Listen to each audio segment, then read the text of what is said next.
सरकारी कर्मचाऱ्यांप्रमाणे वेतन मिळावं, प्रलंबित महागाई भत्ता आणि वेतनातील फरक मिळावा या आणि अशा इतर मागण्यांसाठी एसटी कर्मचाऱ्यांनी कालपासून आंदोलन सुरू केलेलं आहे। आणि त्या पार्श्वभूमीवरती जर बघितलं तर आज एसटी कर्मचारी जे आहेत तर ते संपावरती जाणार आहेत। आपण जर बघितलं तर अहमदनगर येथील तारकपूर बस स्थानकावरती सकाळपासूनच शुकशुकाट जो आहे तर तो पाहायला मिळतो आहे।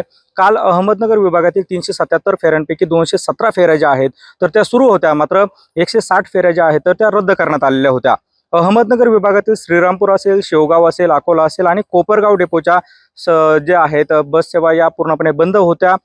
या संपामध्ये जर आपण बघितलं तर 14 संघटनांनी ज्या आहेत अहमदनगरच्या सहभाग घेतलेला आहे आणि एकूण 3800 कर्मचारी जे आहेत तर या संपामध्ये सहभागी झाल्याचे एकंदरीत पाहायला मिळतं आहे। आज संप असल्या कारणानं सकाळपासूनच बस स्थानकावरती शुकशुकाट खरं तर पाहायला मिळतो आहे।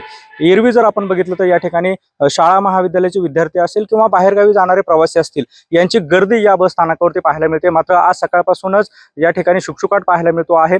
या संपाचा परिणाम नेमकं दिवसभर काय होतो हे पाहणं महत्त्वाचं ठरणार आहे। कॅमेरा पर्सन प्रसाद सह सुनील भोंगळ, एबीपी माझा, अहमदनगर। राज्य परिवहन महामंडळातील संयुक्त कृती समितीच्या एकूण 14 संघटना यामध्ये सामील आहेत। आमच्या प्रमुख मागण्या म्हणजे काय, नेमकं शासकीय कर्मचाऱ्याप्रमाणे आम्हाला वेतन मिळालं पाहिजे, ही आमची प्रमुख मागणी आहे। यापूर्वी आंदोलनं झाली तेव्हा 7वा वेतन आयोग आम्हाला मिळाला पाहिजे किंवा 7व्या वेतन आयोगाच्या धर्तीवर आमची वेतनवाढ झाली पाहिजे, या प्रमुख मागण्या होत्या। या संदर्भामध्ये शासनाने सर्व मागण्या आमच्या मान्य केलेल्या आहेत, परंतु अंमलबजावणी होत नाही आणि म्हणून 10 जुलै रोजी संपाचं म्हणण्यापेक्षा धरणे आंदोलन हत्यार या ठिकाणी संयुक्त कृती समितीनं उगारलं होतं।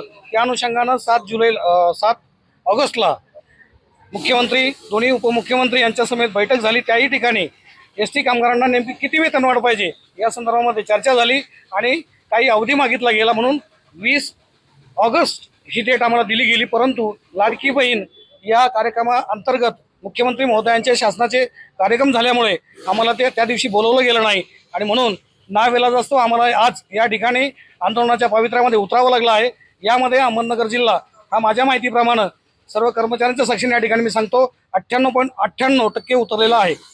एकूण जिल्ह्यामध्ये साधारणतः 3800 कर्मचारी 3800 कर्मचारी संपामध्ये सहभागी आहेत।